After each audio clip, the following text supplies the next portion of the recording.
It's not calling you Josh Frydenberg, it's calling you Dosh Frydenberg. Under the coalition, taxes for hard-working Australians will always be lower. You know, I don't hold a hose, mate, and I don't sit in the control room. They're answers that only can come from Victoria, I'm afraid, because that's not my job. But I ain't spending any time, though, because in the meantime, every 3 months, a person is torn to pieces by a crocodile in North Queensland. Well, g'day, ladies and gentlemen, and welcome once again to the Two Jacks. It's episode 77, 77A, in fact, because we did do it in episode 77, and unfortunately it was lost due to technical difficulties. Our apologies for that, and we will get going on what will become episode 77, where we take a good look at everything that's going on around the world, get into it matters Australian, and joining me as usual is Hong Kong Jack. G'day, mate. G'day. You know, some of our listeners are going to be thinking we went to the pub and lost it. I wish we had. We should have actually. A lot of work for our producer who. In the end, threw his hands up and I said, look, mate, just kill it. There were some issues. But, look, it is a glorious thing that we are talking to you. Some of us are in Hong Kong, some of us in the Southern Highlands of New South Wales, and it's a wonderful thing that we were able to bring this show to you. Jack, what's going on in Hong Kong at the moment? Oh, it's getting warmer and wetter. We call it summer here. You got the black T-shirt on, mate, so that it means it's going to be a bit warm. Yeah, no, it's warm and wet. All right, well, that's okay. I think there's lots of jokes there that I will try and avoid in the likewise in the interests of good taste, Jack. The Pope has been lauding comedians. Did you see that? Did you see the video of this? No, I didn't. No. He was sitting in the chair, and they all went and who did I see there?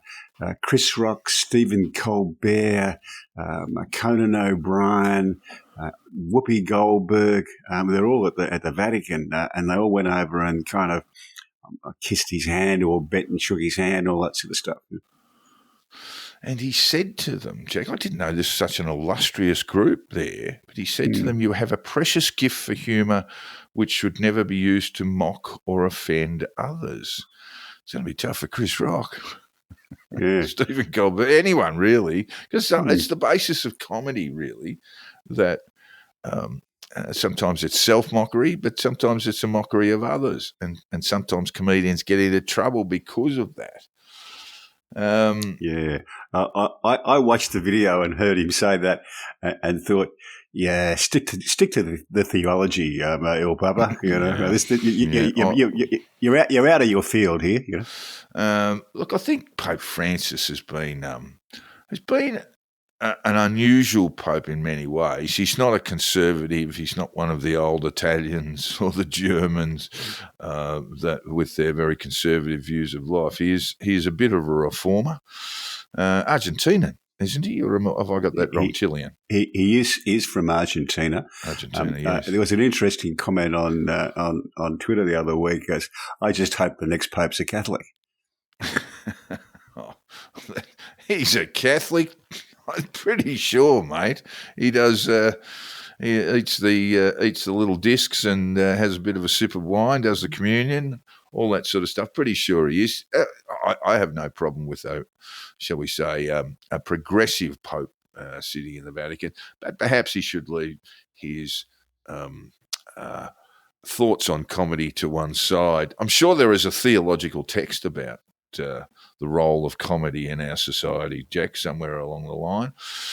There's a text about almost everything if you look at it. Yes, just about everything. And most of it has a great big red X on it saying, do not do this.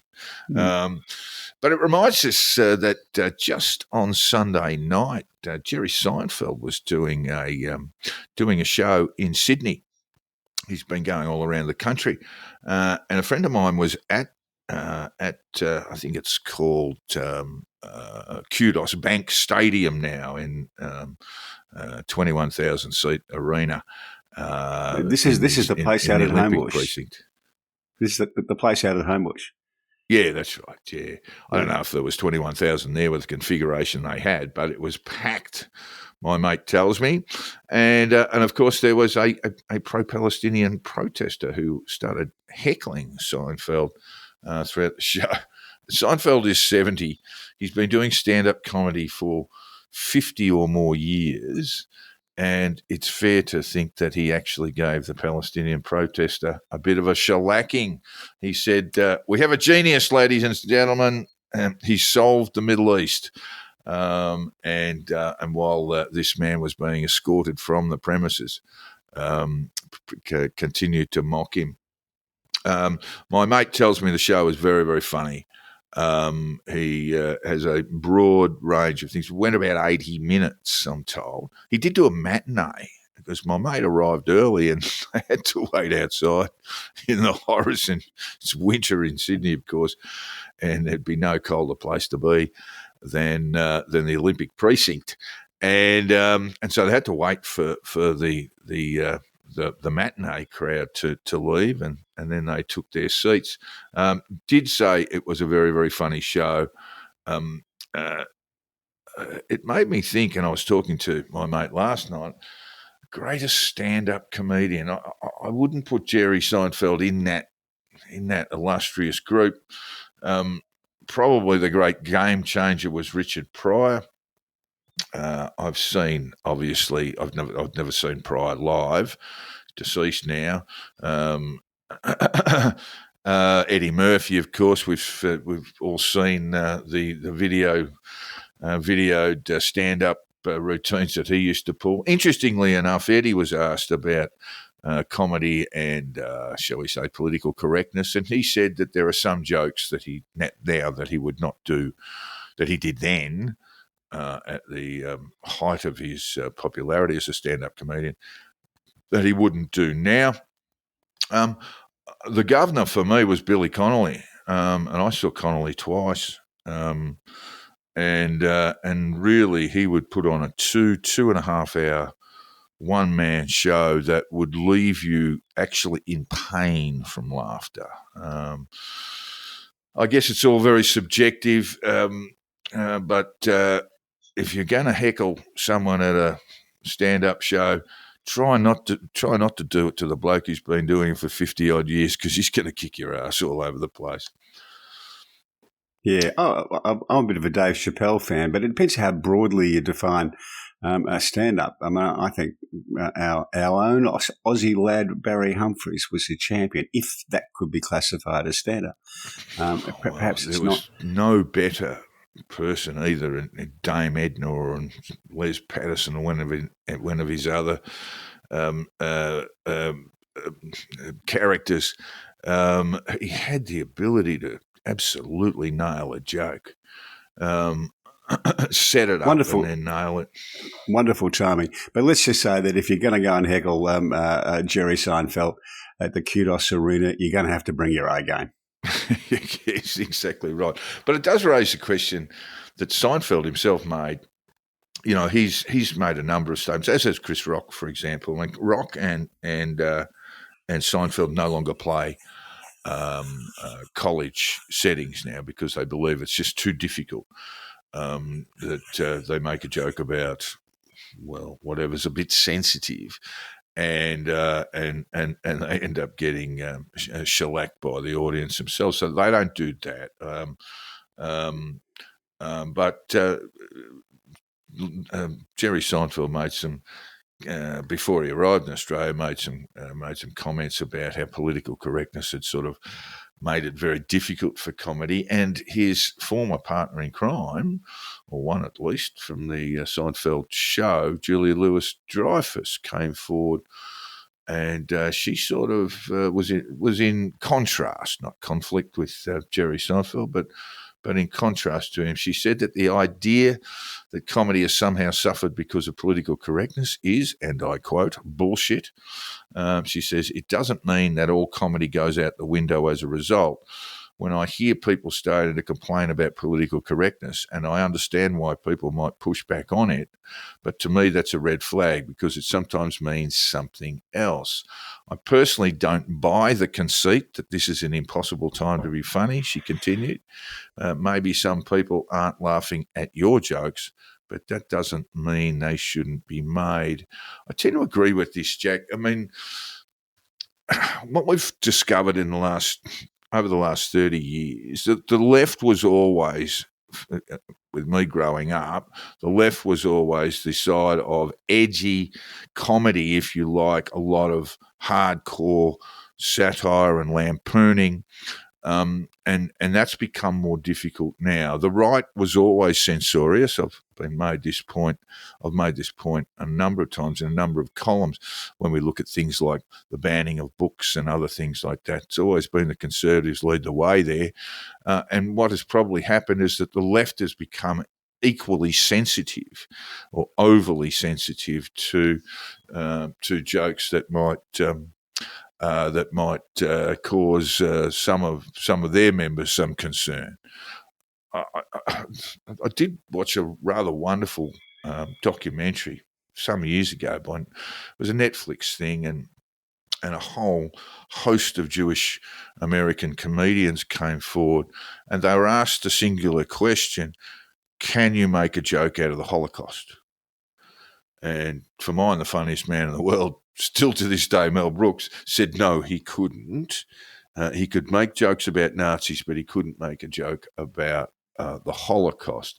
And that this, by the way, Mel Brooks is a man who cut his teeth as a stand-up comedian in upstate New York, in the Catskills, in the clubs, in the Borscht Belt, it's called. Yeah, that's right. And he used to, ink the Hitler mustache onto his upper lip, and go out and basically satirise Hitler to a Jewish crowd. This is in the late 1940s, Jack. A very bold thing to do, but overall, Holocaust not to be laughed at. And that was the view of virtually every Jewish comedian on the show. But that's not to say we shouldn't be mocking Nazis and extremists. And I think that's fair game, isn't it? I think that's a fair comment. Yeah, I've really only got one test for comedy. Does it make me laugh? Yeah, I think that's pretty much it. I mean, comedians themselves will have their own restraint. And I'm just referring to this show again, but one particular female comedian, she couldn't make any jokes about rape, for example. So that's you can call it self-censorship if you like, but that's the limit that she had imposed herself on comedy, on her own comedy. And to that, I would say that's fine. But if someone else can make a funny joke about it, that's okay too. Yeah, I think that there shouldn't be any no-go areas. It should be funny. The other thing about when we listen to jokes about very sensitive areas, let's continue along with that theme. Jokes on rape, for example, well, they're going to be pretty hard to do. But the trick to it is never make the victim of a sexual offence, never make the butt of comedy. It has to be done the other way around. You might remember the group of comedians in Sydney, not the D-Generation, the Chaser Crew, I should say. They did a comedy sketch which saw them sort of temporarily banned on the ABC. Was that because it was funny? Well, no. They got the gag wrong. I mean, the actual setup wasn't too bad. They had a kid with a terminal illness, so you understand we're getting into pretty sensitive territory. And the kid was actually the butt of the joke. Now that you can't do that. What they were doing was mocking a charity, but the kid obviously was all set up, but the kid with the illness became the butt of the jokes. It was a reasonable sketch to pull, but the butt of the joke needed to be the bogus charity, not the person, not the little kid dying in bed. And that's basically. I heard Ricky Gervais make a really. He had a bit on the Make-A-Wish Foundation in his most recent show, which was pretty damn funny, actually. And I think everyone got a spray in that.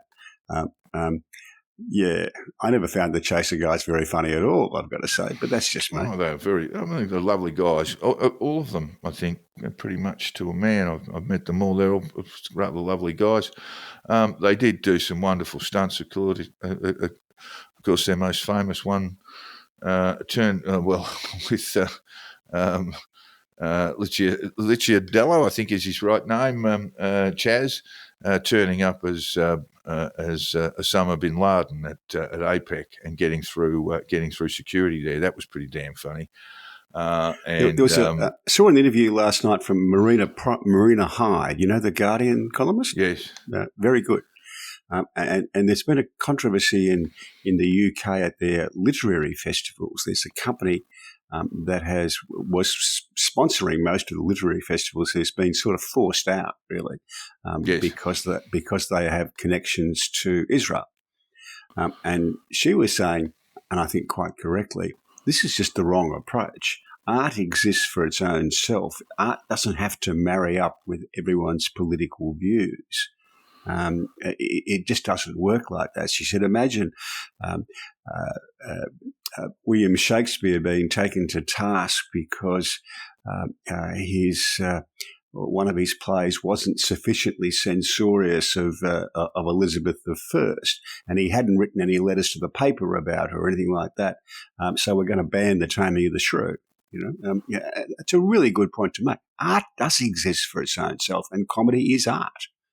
Yes, indeed. I think that's right. I did see that's Marina Hyde does a podcast with the fellow who's a game show host and been knocking around television for a long time, and it's actually quite a good listen. I did see that they're basically what we might call book events. I think that's what publishers prefer to call them. That they'll essentially have been shut down.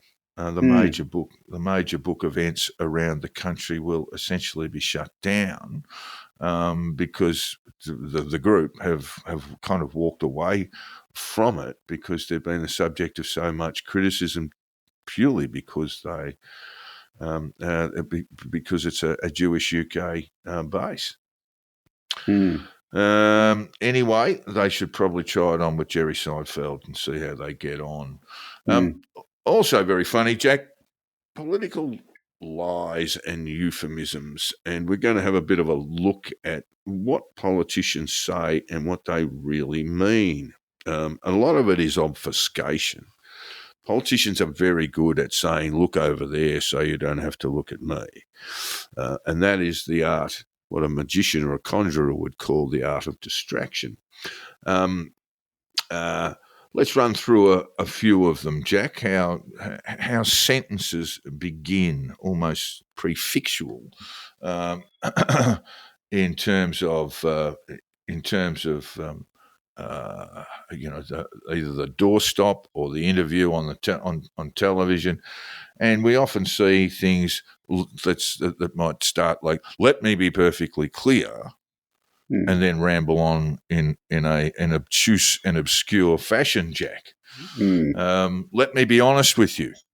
Now, the first thing you'd say about "let me be honest with you" is what? You're going to be honest now and you weren't before, or you're not going to be later? It is one of those things. Or indeed, when when someone is a politician is asked about might be some sort of controversial policy or some sort of theme that's been running through politics. We currently have no plans to, Jack. We currently have no plans to. Currently would be would be the major word there. That normally means we've been talking about it. We haven't decided to do it yet. Yeah. It's currently we have no plans to. We may have had some plans last year, and we may indeed have some plans next year. But at the moment, we currently have no plans. You've got a few others there, Jack. Yeah, I'll take no lectures from and insert other party's name, whoever that may be. That's always a good one. Yes. Not to my knowledge is a very handy one, but you've just got to make sure that no one told you the thing that they're talking about. Yes, you could rely. You could rely perhaps on some of your staff having informed you of such a thing.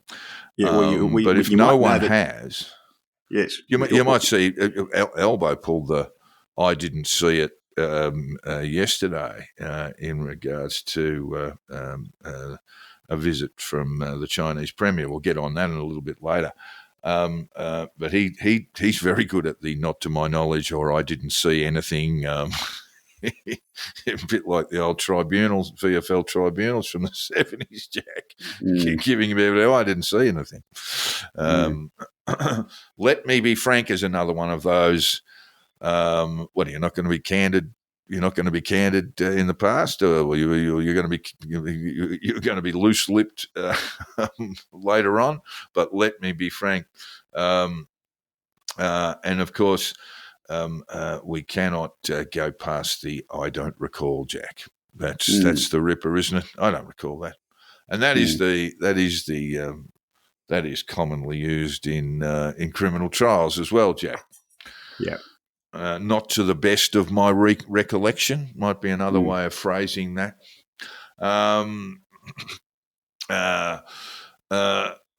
Here's another Scott Morrison one. Very, very popular with Scott. But it's used all over the place in different terminologies. We can talk about the Canberra bubble, Jack. We can talk about the Westminster bubble. The Americans talk about it being inside or outside the Beltway, which is a reference to DC's many arterial highways. But Scotty was very big on that. That anything that was of interest to the media was in the bubble and therefore to be dismissed. It's pretty dumb stuff, isn't it, really? This comes under the category of the response that says, I think the real question is. Yeah, well, that's the art of deflection, Jack. That is, as I was talking about, the art of deflection, the sort of legerdemain that if you're being asked a question about A, you will respond to it with a B and get yourself away there. These things are terribly frustrating to journalists all over the place. Do you think the press gallery? I guess this is a more specific question about our politics in Australia. Do you think the press gallery does a good job? I think there are a lot of criticisms about them, but it's a very difficult job, isn't it? You have got people to ask questions who are well skilled for the most part, well skilled in deflecting them, and so there's often a fair amount of sycophancy going on between, everyone knows who everyone is in Canberra, in terms of the government, the opposition, and the gallery journalists. So there's this kind of weird symbiotic relationship, isn't there, that if you upset a politician, particularly someone in government, they just put you on what Paul Keating used to call the D-grade drip. A couple of things have changed. When I was a young fella, the doorstep hadn't really been invented. So what reporters did was gather the information from contacts in the civil service, from what was spilt in the non-members bar at the old Parliament House. Bit of rumour, bit of goss, yeah. Yeah, and they wrote reports based on that.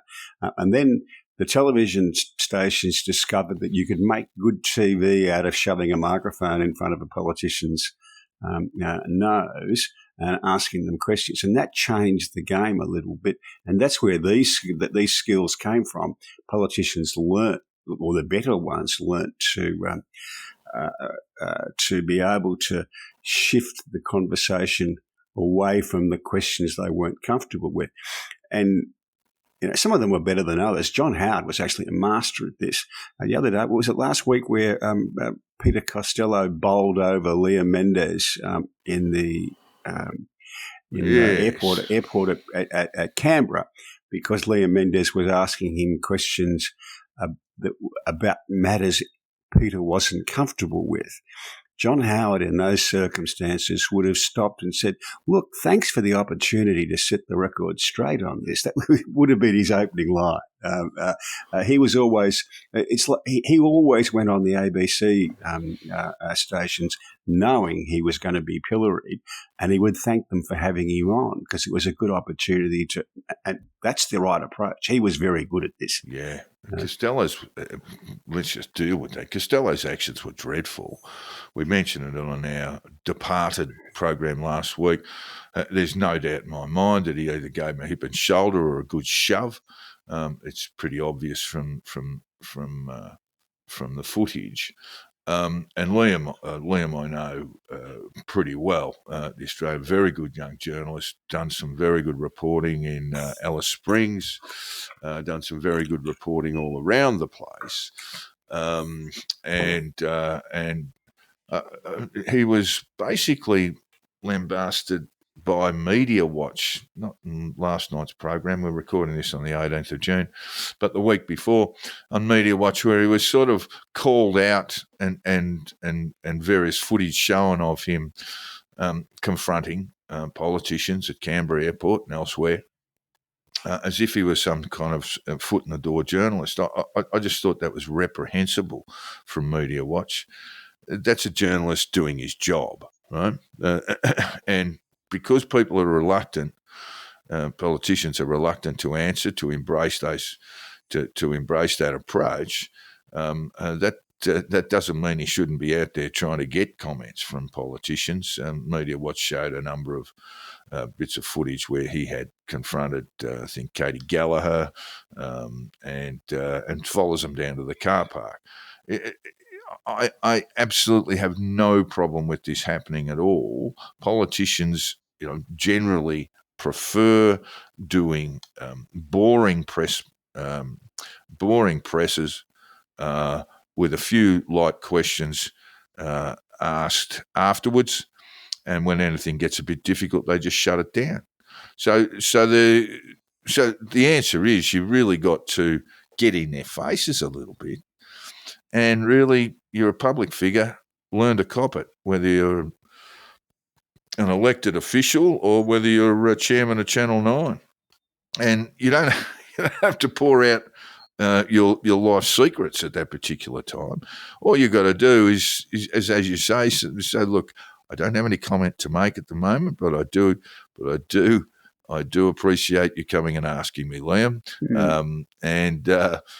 And you can go on from there if he presses. No, look, it's great. This is really not the right time to be discussing these things, but I really appreciate you coming and asking.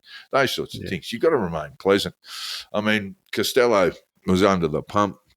He resigned his chairmanship within 48 hours.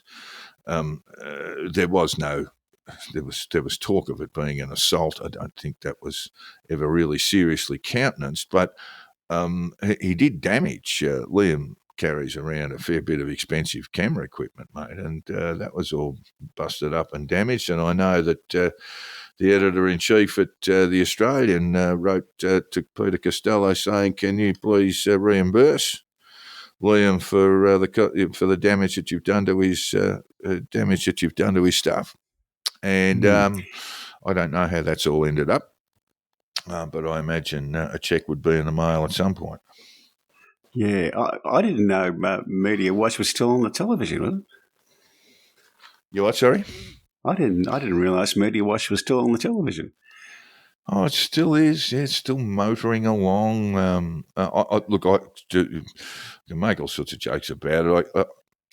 I used to watch it religiously back in the day. I watch it occasionally now. It's like much of the ABC. I've been slagged off there a couple of times myself. I'm according to Paul Barry, who I've met once, and he gave me a sort of quizzical look, like I'm not quite sure who this guy is, but he works at News Corp, so he must be a bastard. Yes, he's called me a number of times that I'm the one of the hitmen at News Corp, Jack. Well, that's laughable, isn't it? Unless News Corp's turned progressive, his media watch these days is. Oh no! What he meant is that if there's a politician to be cut down, I would do it. I mean, I forget the context. We were all into someone at some particular point, and yes, so I was part of the hit squad. Oh, okay. I can't remember what it was, and it was of no. It was it's not as if I sort of recoiled in horror and shrank and thought, oh yes, I must be better in future and all this sort of stuff. Yeah, the problem with Media Diary is the problem with almost all the output on. Hang on now, ABC Media Diary. Now that's Newscat. Hendo's, mate. That's Hendo's thing. No, I'm not Hendo. My problem with it is that it's dull. I do have a little. I think the media should be subject to sort of critical view, but coming from the ABC, I see Barry almost always attacking the ABC. It's almost like he's got to bend over backwards, given the position he's in, and he gives the ABC probably more of a hard time than he does the others. But he's dismissive of News Corp. Never spent, as far as I know, I'd have to check his bio, but I don't think he spent minute one at News Corp, and we barely know how it works. But moving on from our discussions on political speak and comedy, Australia has some greater another immigration kerfuffle, Jack. Yes, this is the endless thing about people being detained with no prospect of them and the directions and the performance of what's his name, Andrew Giles. Andrew Giles is our immigration minister. Some would this say lucky to be in the job. This was a federal court case about the third daughter of an Australian citizen who I think still works up in the Upper Mekong in China. Right. And she adopted 3 little kids up there. The kids were all born with difficulties. Yes. A couple had cleft palates, I think, and this last one looked like she might have had a brain injury caused by a dodgy caesarean section. And the locals are not well-minded to look after kids who are born with disabilities, and so they basically the child's name, if I can mention, is Ng Sue. Yeah, foisted the kids onto this Aussie woman who happily brought them up. Now, the first 2 became Australian citizens, and the third one wasn't. The government said no, you can't be a citizen. Are they siblings, Jack? No, they're not. No, they're all okay. they're all different backgrounds. This went to the AAT, and the AAT tribunal member decided that this third child, Ng Hope Sue, should be an Australian citizen. Yes. And you would think a sensible minister would just say, well, okay, I think as a strict matter of law, that's incorrect, but we'll just let it go. But on humanitarian grounds, we'll waive it through? No, you just do nothing. You say, well, the tribunal's decided that, we'll just accept the tribunal's decision, right? Even though we don't agree with it. But the minister decided that this should be appealed to the federal court. And, of course, the federal court, as a matter of strict interpretation of the law, decided this young kid would not be an Australian citizen. So That's It's a what. very strange set of priorities he's got there, Jack. Yeah, but it really is true that sometimes you just have to accept a decision you don't agree with. And furthermore, you would look at a decision like this from the AAT as Minister for Immigration and say, well, where's the harm? Yeah. Where's the harm? Yeah. Right? And the AATs, this is not going to be a precedent in the AAT, or if it does become a precedent. I mean, these cases are so unusual, they don't create much of a precedent. And even if they do, then you appeal one, but you don't just appeal one for the sake of it, you know. You don't appeal one just because, I think we can win this appeal. Yeah. Yeah, another balls up from his department. Another indication of from the minister and his department. Another indication of a lack of real judgment. Yeah.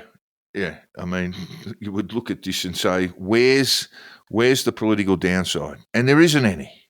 There isn't any. Yeah, and being immigration minister is one of those jobs in a government where you really do need to have some judgment. All right.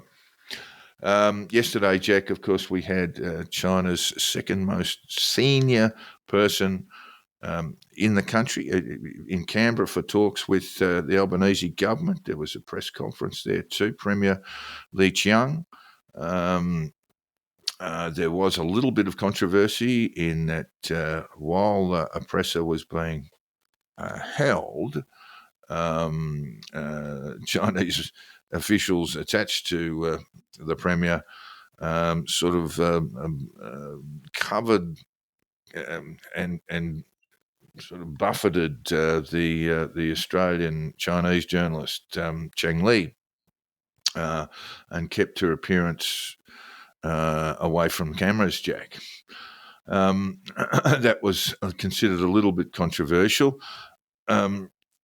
We also had a sort of rather bizarre report in the ABC saying, political footballs that had Anthony Albanese raised with the Premier the issues of Australian Navy divers, who were, I think there's a sort of allegation or story that they were subject to blasts of sonar that made them very ill, as if the Prime Minister of Australia is going to have that sort of conversation out loud. I just found some of the reporting to be really strange. Yeah, there almost seems to be no understanding that at a government-to-government level, people will talk about a wide range of things, and not all of them they're going to talk about in public.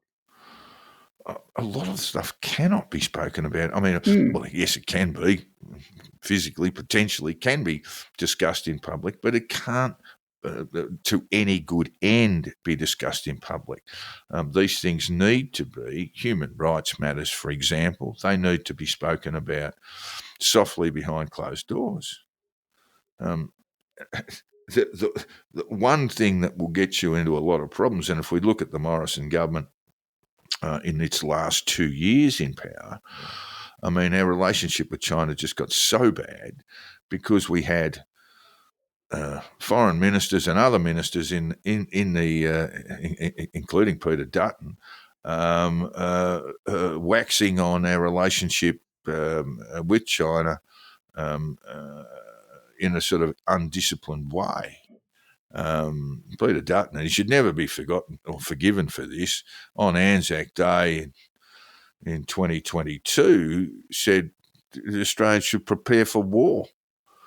And other ministers along the way were, and MPs generally from the coalition, were mouthing off about Australia's, let's get this out there, Australia's largest trading partner. And the response was pretty swift and unequivocal, wasn't it? High tariffs placed on wine, seafood, etc., etc. That's what happens. You know, this is an uneven relationship, isn't it, Jack? It is. this didn't happen just to Australia, I might add, but yes, I think there is a time for making a public comment about differences between countries, but it should be used rarely and only with great forethought. Well, James Patterson is the opposition foreign affairs spokesman, and I actually find him to be a very intelligent, very well-spoken fellow. He's a senator, of course. He's probably doing the job for about 4 or 5 in the coalition at the moment. Absolute nobodies who've been given limp portfolios, shadow portfolios. But Patterson's articulate. He's busy. He gets into the media and generally speaks pretty well. But he said, "Oh, look, the Chinese government should understand that Australians are outspoken and therefore should be able to speak about these things in the open." I said, "Okay, well, how do you get on with the US? Do you talk about confidential and secret matters, just blab about them all over the place?" Like I say, Patterson's a good operator, but that was pretty dumb stuff, I thought. The wine exports, Jack. Have you had a good look at the figures, by the way? I did. Huge. I mean, there's huge growth. We didn't think there would be. I mean, we talked about there would be a good resumption of trade, but this is, wine exports to China have gone through the roof since the tariffs were dropped. It will save a good deal of the Australian wine industry, which was in a lot of trouble. Yeah, it was. We're talking about almost a doubling of trade pre the tariff imposition. So it's very, very significant. To our listeners, we do have some, Jack. Did you know that? We've got a couple. Yep. We've got a couple who actually offered some comments, and we did run this in the ill-fated episode 77, but now in 77A, we will go over them again. Of course, we have our favourite farmer, Lawrence, and he was commenting on something you said 2 weeks ago, that the Democrat New York governor should pardon Trump. This was your suggestion, and Lawrence said, "How would that help Biden? It would only put wind in Donald's tour of recrimination sail. You can hear him bellowing. This proves it. They had nothing. It was just a Biden legal hit squad, and now they're running scared because they know I'm coming for them. If the indictment was so flimsy, what the hell was Trump's defense team doing? And what would it say to the NY jurors who quite possibly put their lives at risk to be in that courtroom?" Fair points, Jack. Yeah, it's a fair point. I mean, personally, I think it would be a good idea for Governor Herschel to do that, but I can see that there are other arguments. Yeah, look, one of the things we did do in that program, and I would direct our listeners to episode 76, because there's been a lot of bullshit written about Trump's convictions, a lot of nonsense saying the laws were created for him. We know that's not true. But in episode 76, we went through a rather long list of successful prosecutions engaged or created by the state of New York for the same offence. A lot of workers' comp rorting, for example, a lot of charity rorting, a lot of understatement of income, convictions of that kind. These laws, the laws that Trump faced, have been in place for more than 20 years and are regularly used to prosecute ne'er-do-wells who've obtained a bit of money by perhaps foul means. Brad, no, Jack, I tell you, this is great for you, mate. This is where you need to be. Brad says, well, he said, "I'm really enjoying the two Jacks. It's good to hear a coherent view on things from someone whose worldview is different from mine. I really tried not to live in a left-wing bubble." He's referring to you, Jack. "That would be great. sorry, he was referring to a question that I asked him. As I said, it's great to have a more right-leaning view that isn't coming from some screaming banshees or complete fucking nutcases.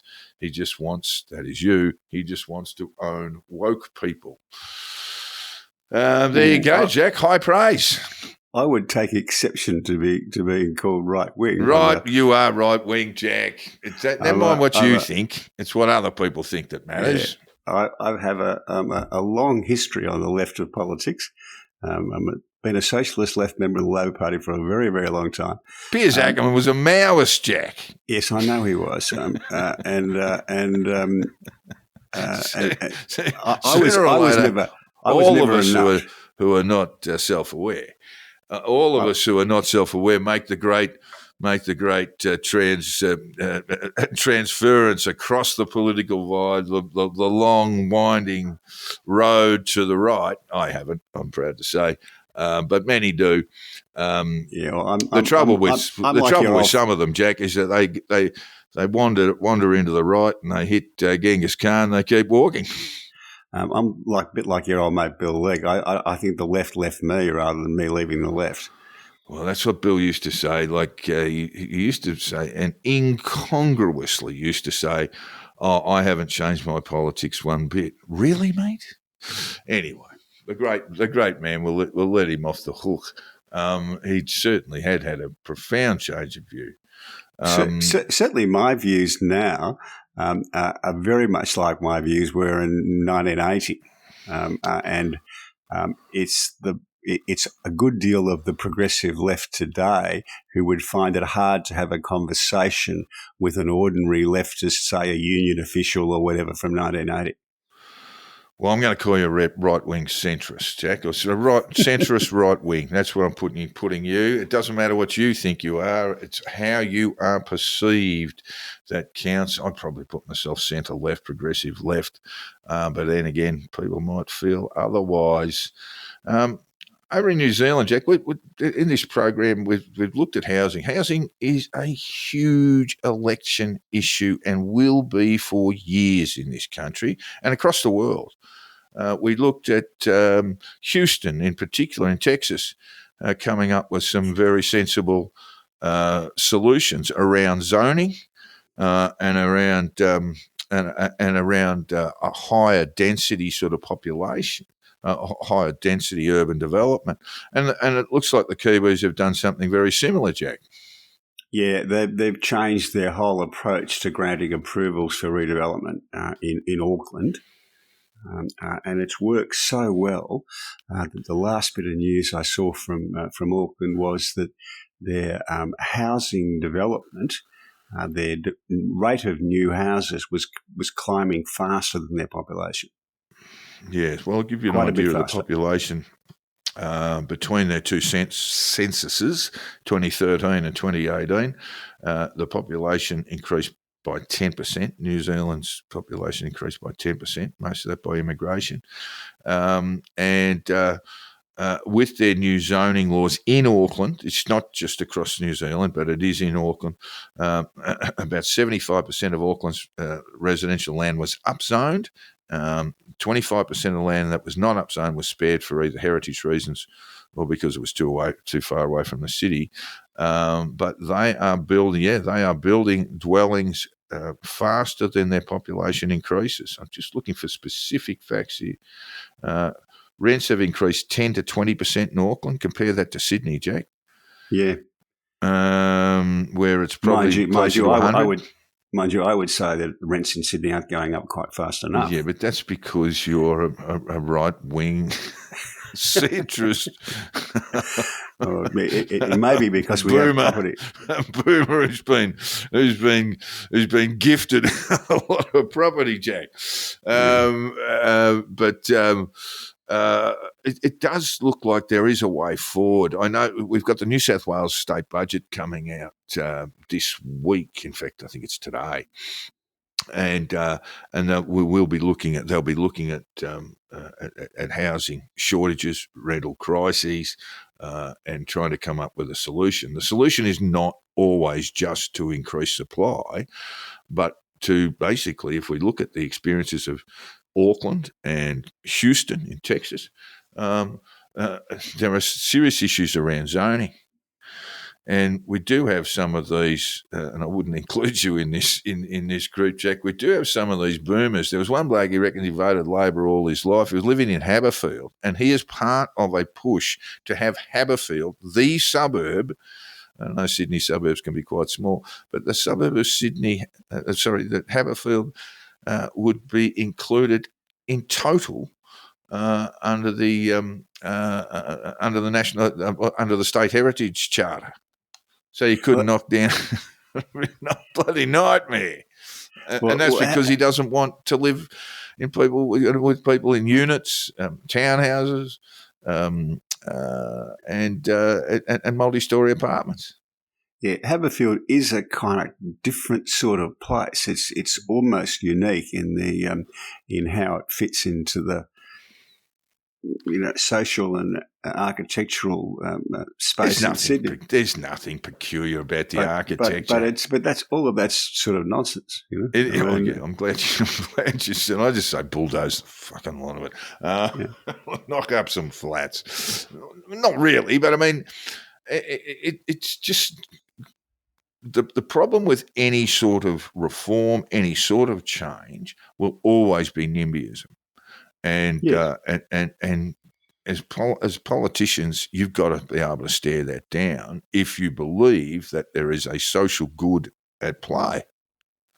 We cannot have housing the way it is going forward, with large chunks of people now getting into their 40s who can't afford property in or just outside Sydney or Melbourne for that matter. When you're at the point where you've got to make special allowances so your essential services workers can afford to live in the cities that we create, you're getting something awfully wrong. And Sydney's at that point now. Yeah. London's been doing that for some time. San Francisco has to do that. Even outside of San Francisco, if you go down to Silicon Valley, you will find well-paid tech workers who live in RVs in the car park because it's just impossible for them to be able to afford to buy there because of the zoning laws. It's hard to fix it. Right? It's hard to fix it because there will always be losers, no matter how you approach it. You're absolutely right about essential workers being presented with low rent residencies and domiciles. That's already been announced in the state budget. The big difficulty with housing is if you increase the supply of socially affordable housing, let's say, which is something that is desirable. At the other end of it, you've got people who are property owners, and they might be fairly new property owners who have paid their mortgages potentially on a domicile or on a house that may decrease in value by an influx of more housing and more socially affordable housing.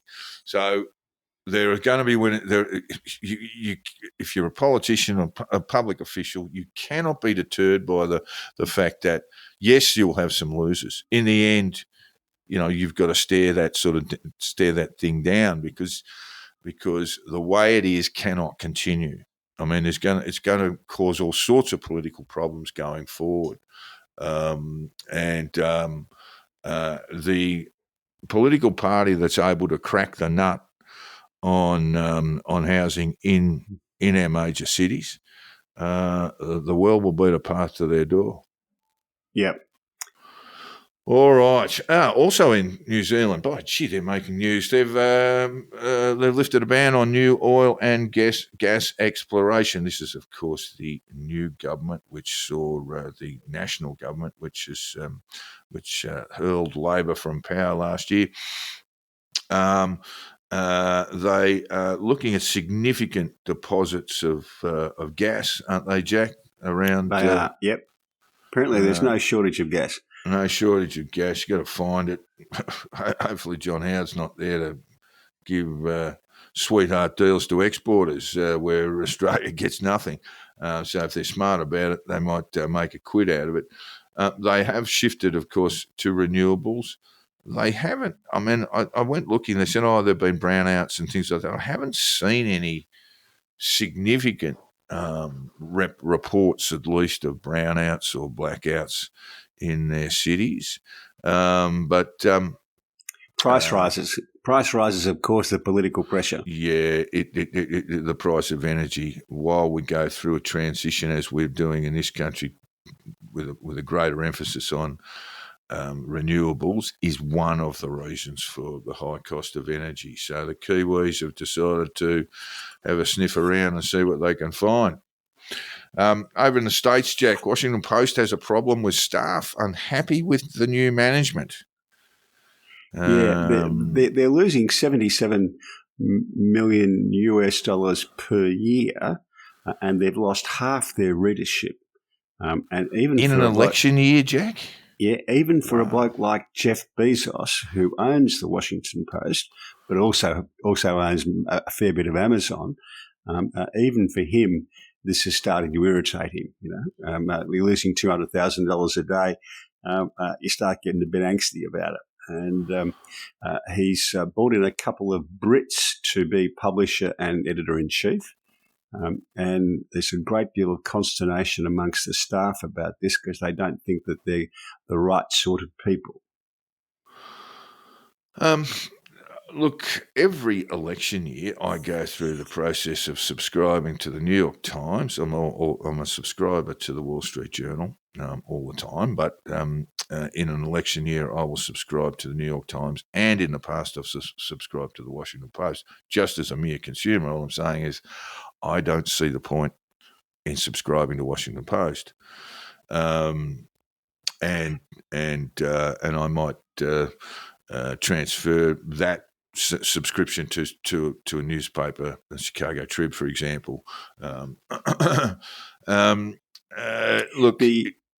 part of the problem is that the folks in the newsroom think that they should be dictating the sort of coverage and opinion that comes in the paper. And this came up some years ago with, I can't think of the name of the magazine, employed a bloke called Kevin D. Williamson, and the staff has revolted, and he was forced out before he actually started work. At the time, well, what were the issues with him? The staffers just didn't like what he wrote. They didn't agree with his political opinions. So he was conservative, and they were progressive. Yeah. And as a commentator said at the time, he should have called them into the office, and when they said Kevin Williamson says things we disagree with, that the editor should have said, then write something that shows why his ideas are wrong and why are you still in my office? Yeah, fair enough. But meanwhile, Jack, Barry Weiss has said, are we going to become a country in which journalists are regularly surrounded and threatened for doing their jobs? Hello, Liam. Hello, Peter Costello. Are we going to become a place in which marauding bands of masked young people harass Jews visiting a memorial for the 364 Israelis murdered at a music festival? Are we going to become a place where it is normal for people to get on the subway and declare, raise your hands if you're a Zionist? That is ugly. Did you see that? Yeah, go on. Did you see that video? No, I didn't. No. The subway video? Yeah. People said that. I mean, that is just, that is so dangerous. A crowded New York subway and all the people with the keffiyeh masks on, all that sort of stuff, chanting, raise your hand if you're a Zionist. This is your chance to get out. Oh, dear. All right. Yeah, that's not good at all. We don't like that. Barry Weiss, by the way, she's the former New York Times columnist. Yes. Who resigned, and she's gone off and built something from scratch called the Free Press, which is on Substack. And they've done a very good job of it indeed. Yeah, all right. Hunter Biden, Jack, what do you make of it? Do you think he was unfairly prosecuted? Look, I don't think there would have been a special counsel set up to investigate him if his name was Bill Smith. Yeah. I think that first thing is, first thing I want to talk about is how fucking ridiculous it is for a form for a little box you got to tick when you want to get a firearm in Maryland, Delaware, California, Delaware. I think. Yeah. No, Delaware. Oh, it's in Delaware, was it? Yeah. Yeah, Delaware. Oh, no, And you got a little. Are you a drug addict? Are you now, or have you ever been? No. Are you currently a drug addict? Well, who's ticking that box, Jack? But it is a criminal offence to do so while being a drug addict, Jack. So that's what he's gone down for.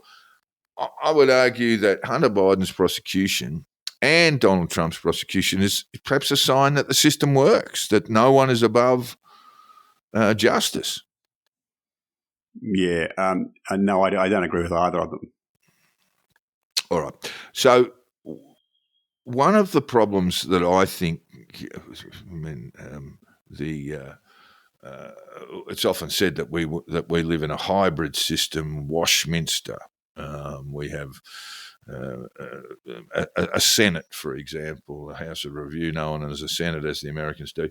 But one of the shortcomings of the American system is that they have judicial officials that are elected, Jack, and they are party aligned, be it the Democrats or the GOP. We don't really have that here. We have attorneys general in our states, territories, and at the federal level.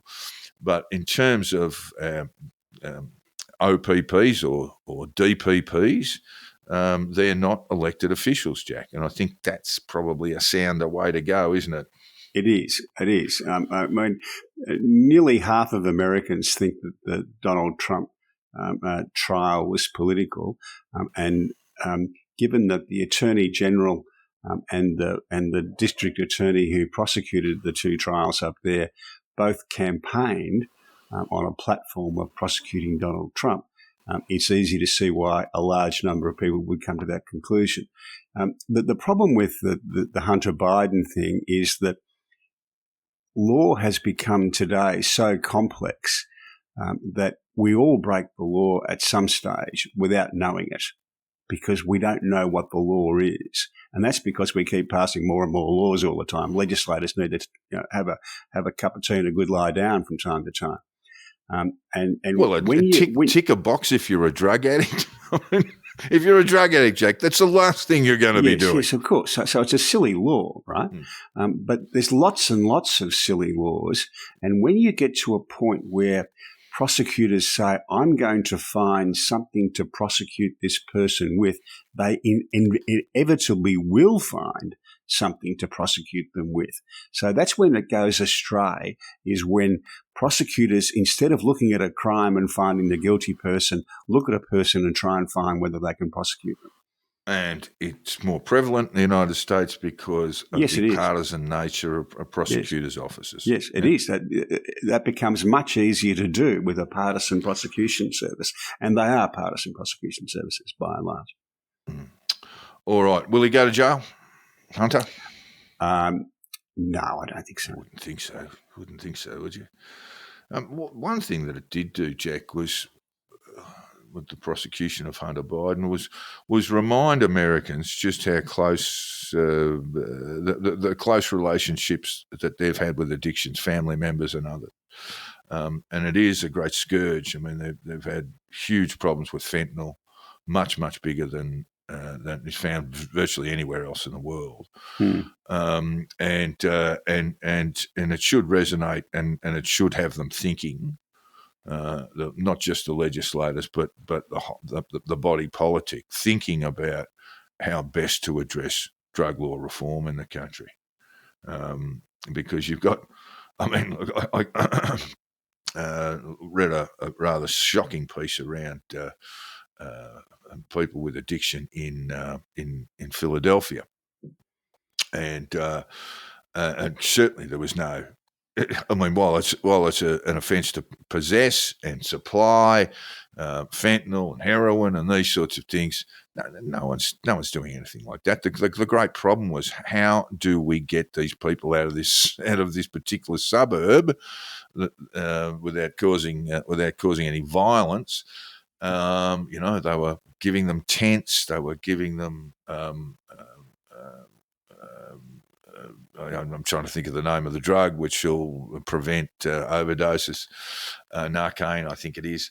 These sorts of things, they are sort of band-aid measures, and they need to basically look at so many people who have got addictions, particularly opioid addictions in the United States, are ex-servicemen and women, Jack.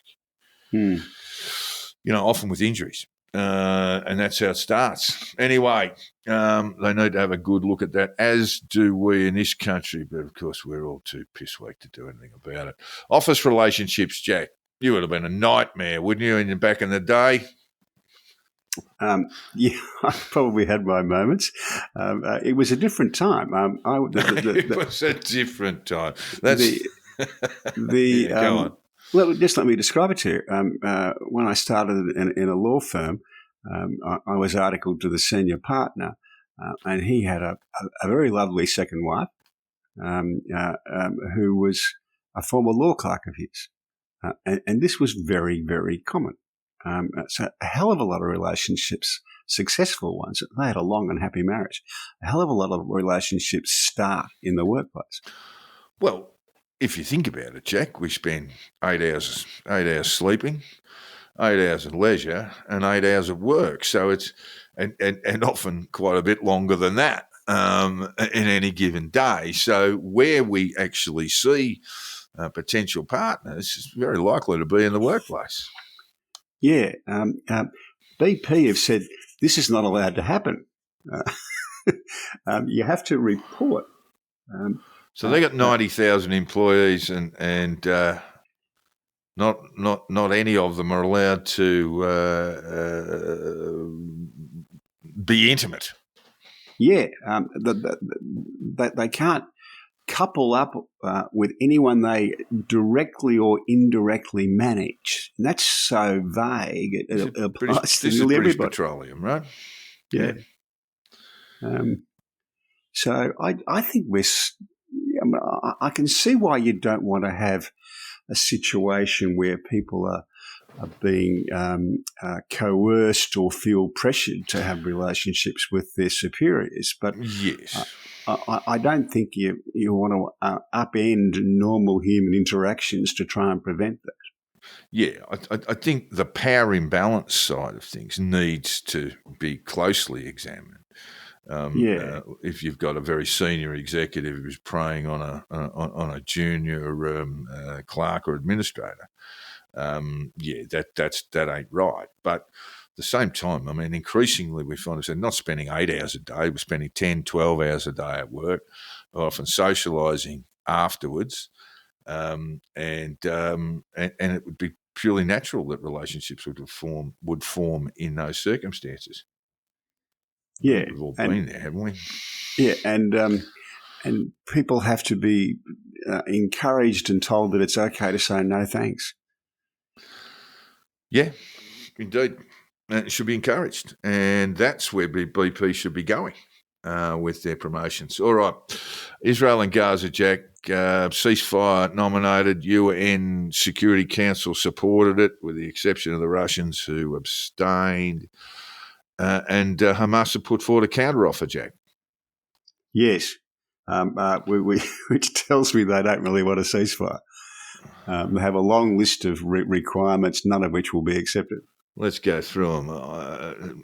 On the first day, Israel has to withdraw from all the populated areas in Gaza in one day. Mm-hmm. On the third day, Israel has to withdraw from Saladin Route and Al-Rashid Street. All IDF facilities in Netzarim will be dismantled, and Israel will withdraw from the Philadelphia route. And that's all particular stuff around Gaza City, I gather, isn't it? Or is that right? These are the kind of areas that Israel has used to provide safe access. It maintains these routes so it can get in and out safely. Hamas will release 32 live hostages and not 33 in the first stage. Why not 33, Jack? Oh, I don't know. That's very odd. They're keeping one back. I mean, I don't know. If the Israeli withdrawal from populated areas in Gaza, this is another stipulation, is not complete in a week, the release of hostages will stop. Number 5, the prisoners Israel releases will be in order of seniority as per when arrested by Israel. So that would be releasing senior Hamas figures, potentially, Islamic Jihad, etc., Hezbollah, into the community. Not a great idea. By the end, but that is part of the ceasefire deal, isn't it? In terms of the hostage. That there will be a prisoner exchange. By the end of the first stage, there should be no IDF soldiers in Gaza at all. The first stage will end with Israel declaring a permanent end to hostilities. Guarantees will be provided by the US, Russia, China, and Turkey. Russia abstained from the ceasefire, mate. On the 22nd day, every Hamas member rearrested from the Shalit deal will be released.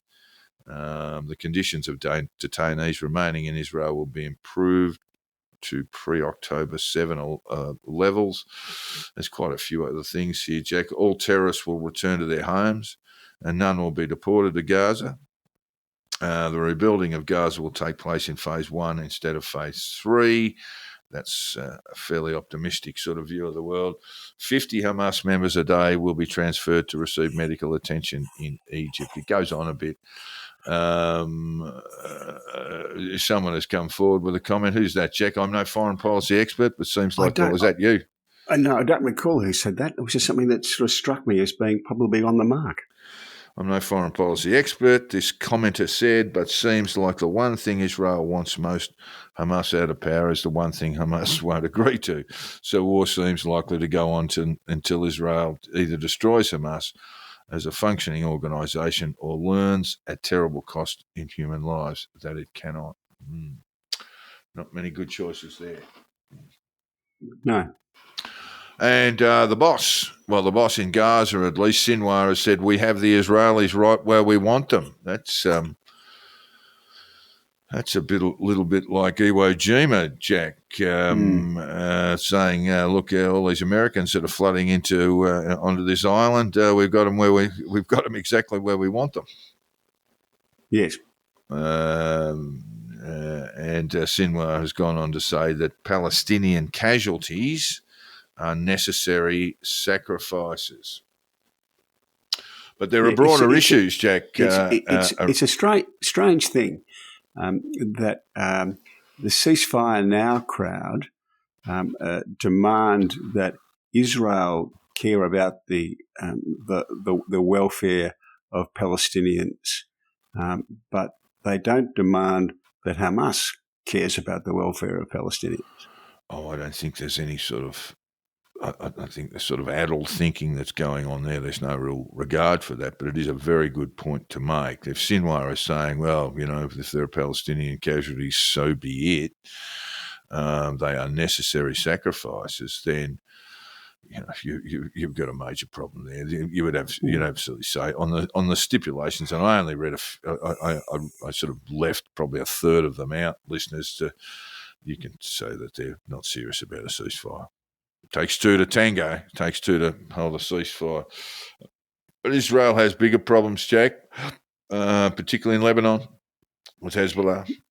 Yes, yeah. About 60,000 Israelis have been evacuated for some time now, since October 7th, from the north of Israel because of a campaign of missiles and bombs coming across the border from Hezbollah, and eventually the Israelis are going to have to deal with that.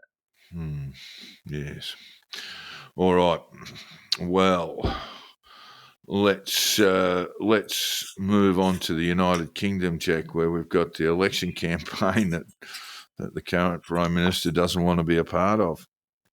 Some of the worst political stuff I've ever seen from a guy who makes politics his living. Rishi Sunak's non-appearance at the he did appear. He was there in the French and British commemoration of the 80th anniversary of D-Day landing, but then he decided to take off. Before the sort of podium moment. We talked about this a bit last week, but of course in our our recording, but there was a magnificent moment there with a US veteran in a wheelchair, obviously very old. He'd be very late 90s, early hundreds, and the Ukrainian president Vladimir Zelensky walked past, and the US veteran said, "You're my hero, you're my hero." And Zelensky stopped and went over and embraced the fellow. He said, No, you're my hero. He said, "You saved Europe." It was a rather wonderful moment. And you'd have to say, Rishi, why weren't you there for it? Yeah, well, if you're his political advisors, what were you thinking? Because the one thing he needs is a bit of stature and gravitas, and there was a chance to be photographed and beamed around all around the United Kingdom, standing with the leaders of the free world. And he went back to the UK to do a pre-recorded television interview on ITV. Which he messed up. Which he messed up in any event. So you just sort of wonder whether anyone there has an IQ over room temperature, really. There was this awful thing where, he's being plagued by questions about his wealth and family's wealth and privilege and all that sort of stuff. This was the interview, of course. There was another horrific moment where he said he wasn't able to, sniff, wasn't able to get Sky TV, wasn't able to get cable TV as a young fella growing up, which is not really a sign of wealth and privilege if you had it. It's often people in the upper classes of the UK would sneer at that particular time, would sneer at cable TV and say, well, you're not getting it because it's awful. So he did have to go and clarify that a little bit later, Jack, and say, look, yes, he did come from a pretty favourable background. Look, he's if it wasn't the D-Day, then it was the interview. He's just put the white flag up, and he can't wait for it all to be over. We did talk last week about the rise of the Reform Party, and after we recorded our ill-fated program, we did notice that what we thought would happen in polling has happened, and now Reform are sort of on the second line of popularity among UK voters. Well behind Labor, but the Tories are now, I think, third or fourth. Yeah. And that's kind of the way it's going to end up, I would think. And EU elections, we had them last week too, Jack, and there was a dedicated turn to your mob on the centre right, and throughout Europe that was the way. A lot of headlines about extreme right-wing parties boosting their vote. Before the election, I would have thought it was going to be worse. I actually thought it was, not alarming, not as alarming as perhaps some of the newspaper reports made out. Yeah, I don't think it was anywhere near as alarming as that. It was certainly a severe blow to the centre left, but it wasn't anywhere near as dramatic. Not all the news was bad. Remember Yanis Varoufakis, the former Sydney University economics lecturer, who was briefly the minister, the treasurer in Greece. This is from his Twitter feed. In yesterday's European elections, I suffered a crushing personal defeat, along with my comrades in Greece and Germany. Our sick societies caught up between radical centre and neo-fascism cannot help a dying Palestine, a war-torn Ukraine, our own people, but fight on we must. So, farewell, Yanis. That's good news. Good news not for the Greece end, Jack. It's a new beginning. Yeah. Big problems though in Germany, aren't there? Economic growth close to nothing. Yeah. And there is a big push now from the right, and look, some very disturbing, it must be said, the AfD, which is an extreme right party, have got a fair amount of representation there, and growing. But yes, we do know that the Germans made a number of mistakes along the way, particularly around energy, hooked themselves to cheap, got addicted essentially to cheap energy from Russia. It's the slowest growing economy in the G7, forecast to expand by a meagre 0.2% over this calendar year, significantly slower than the UK, which isn't great either.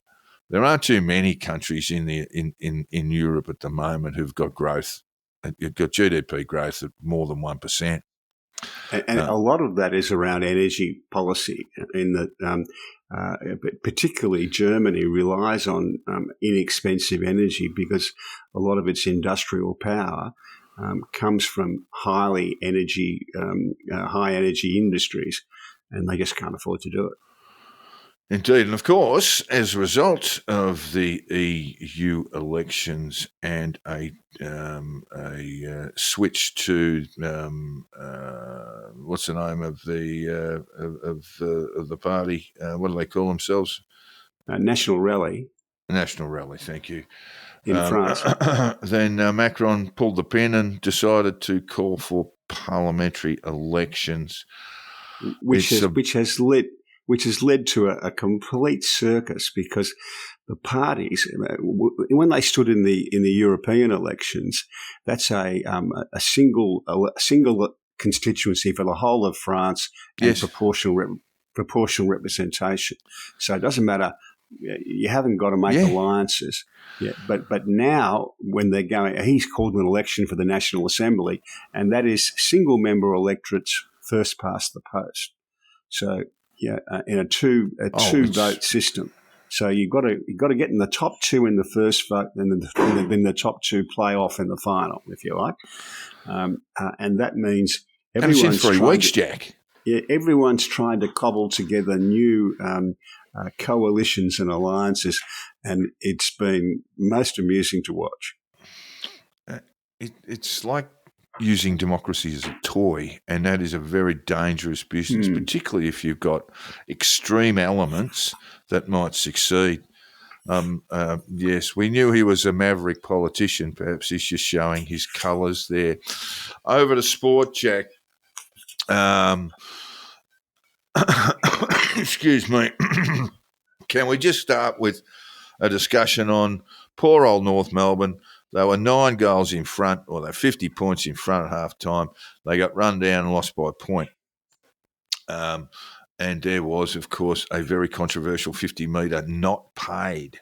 And the AFL came out with an explanation saying, well, the umpire had blown the whistle, but had not indicated or set the mark, therefore it wasn't 50 metres, which I think is absolute rubbish. It was no doubt of 50 metres. I've seen it about 5 or 6 times. You've seen the incident? And there were a couple of throwing the ball incidents just before that weren't paid as well. They were a bit stiff.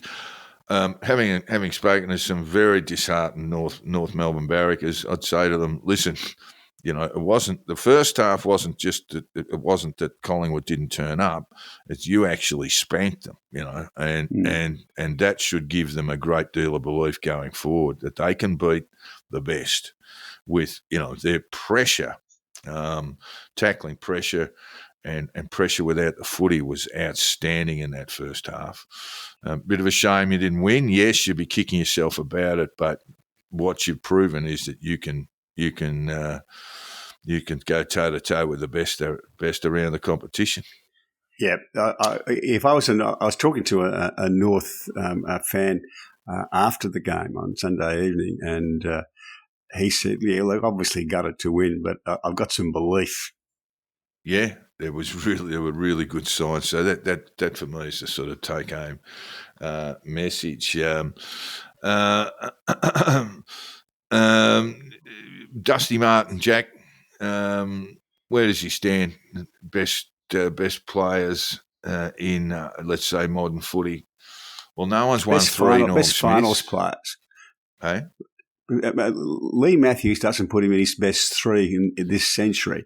He said he's the great best finals player. And I was kind of thinking, well, who are the great finals players from our time?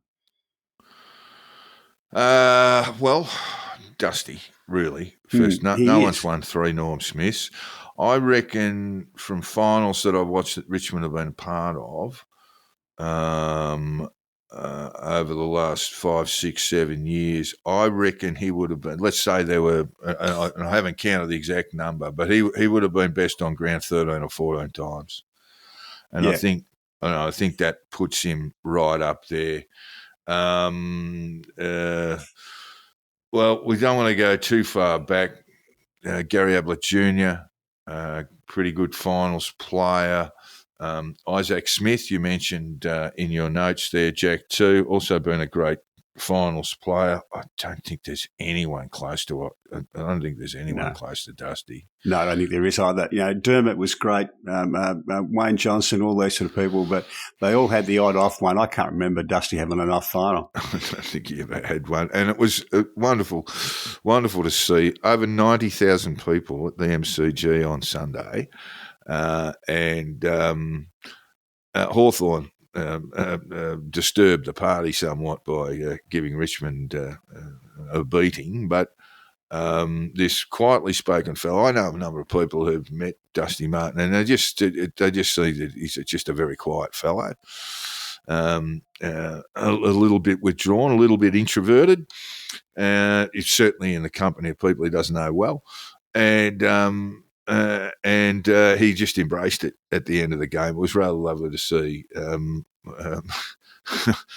Some of his opponents were interviewed over the journey, were interviewed last week, and they talked about the horror of, pushing back into the goal square as a defender, and then the heavily tattooed fellow just runs down, and you got to man him up, and it's like, I'm in for some trouble here. Yeah.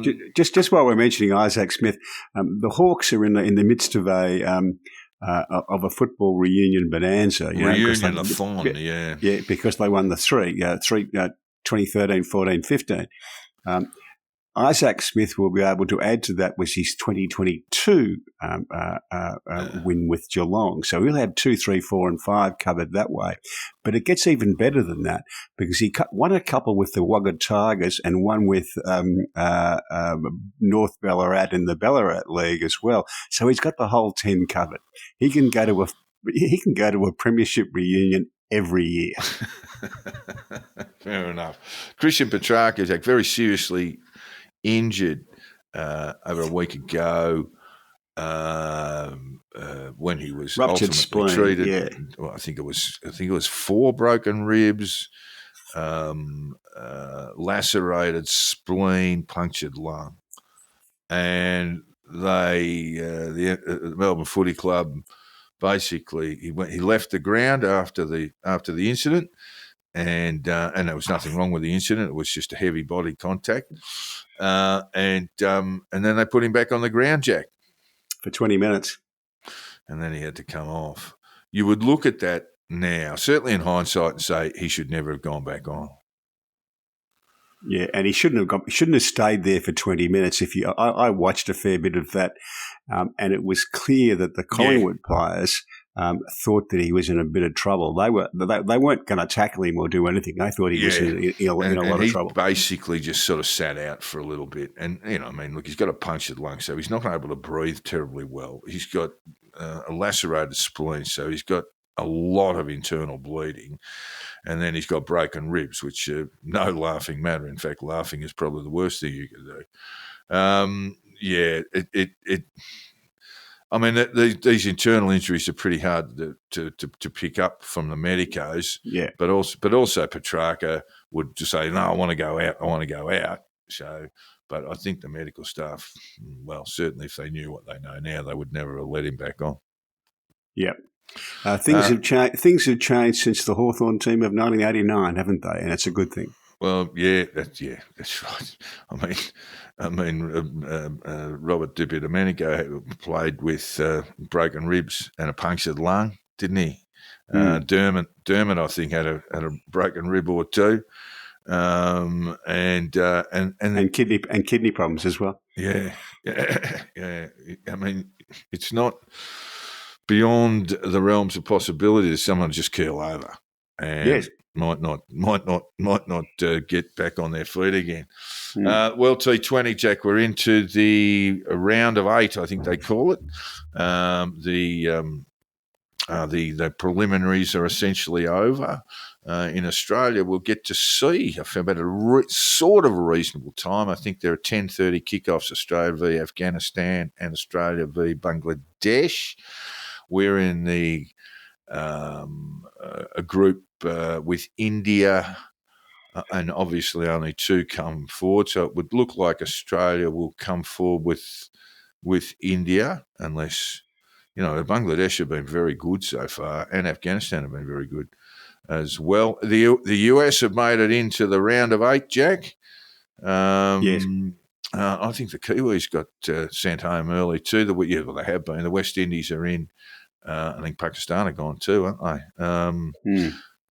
And South Africa. I'm just trying to think who the other country is, but getting into the pointy end there. Travis Head in excellent form, or when isn't he? Just belts the ball around for fun. And we'll get back to. Well, no, we'll stick with this because there's a lovely piece in the Cricket Monthly on the wonderful Cigarfield Sabres, Jack. Yeah.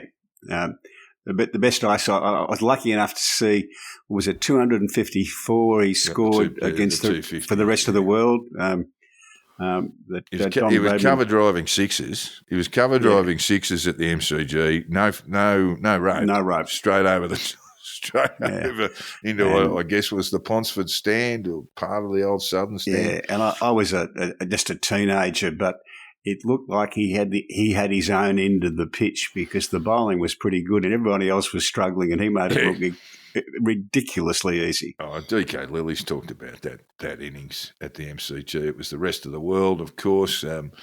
Australia played the rest of the world in non-sanctioned tests, Jack, because Australia was due to host South Africa. Yeah. But the Don stepped in and said, I've had a bit of a look. You know the story. There were letters exchanged between my friend Meredith Bergman and the Don determined he better go and have a look to see what apartheid was like. And he came away and the tour was cancelled, and they sort of cobbled together a rest of the world side, which included Sabres. Just trying to think who the captain was. Was it Sabres? It might have been. I think he was captain. Yeah. And I think he was battling for form too until the big 250 at the G. So wonderful sportsman. There's a great story about him playing golf at Concord in Sydney, and they're on an elevated par 3, and he drills one to about a foot and a half from the pin, and people say, "That's pretty good, Gary." And he says, "Oh, can I borrow a right-handed club?" So he borrowed the right-handed club and drilled it to a foot and a half the other side. He played off scratch left-handed and played off 4 or 5 right-handed. I also had cocktails with Cigarfield Sabres, Jack, when I was in the West Indies in Barbados, and he's a great Bayesian man, of course, and I guess during tests he sort of I guess he gets paid to sort of sit around and talk to some of the tourists who came in. So he was at the Barbados Hilton where I was staying, and we had a couple of cocktails together. Lovely, lovely man. A great North Melbourne man, while we're talking about North Melbourne. Yeah, he played for North Melbourne Cricket Club too, didn't he? Yeah. Yeah, for a long time, yeah. In the Euros, we just started the Euros, of course. Yeah, England. I'm heartbroken. Hungary have lost.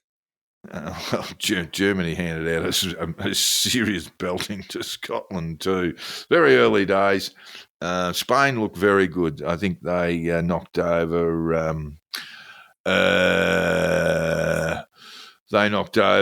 Serbia, I think, from memory. Pretty good side. And England beat Serbia. I can't remember who the Spanish beat. Yeah. Spain beat Croatia, I think, who were pretty good. The Dutch beat Poland. It's all going to, it'll all come together. Well, of course, England will be saying it's our time, it's our time, it's our time, it's our time. It always is. It never is. Yeah. All right, Jack, take us out. What do you got for us? This was great. I like people who can use the language well. This is from someone called Florence Ashley, who I don't know. Gendering animals serves to normalise bioessentialist conceptions of gender, When we gender animals, we forget that sex is a sign. We begin to believe that sex is literally in the body. Oh, I don't know what that means, but it sounds No, perverse. it sounds very learned, doesn't it? I haven't got a clue what she's talking about.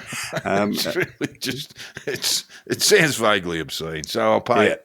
Yeah, I always have a sneaking admiration for people who can rattle off stuff like that, and I've got no idea what it means, but it sounds very learned. And Well, just before we go, they might get a gig at the Washington Post, Jack, writing op-eds. That's right. Just before we go, the quote of the day comes to us from none other than Ginger Grant of Gilligan's Island.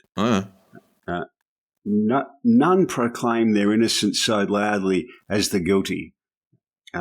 She said, "I don't know if that fits, but it's from a movie I was in."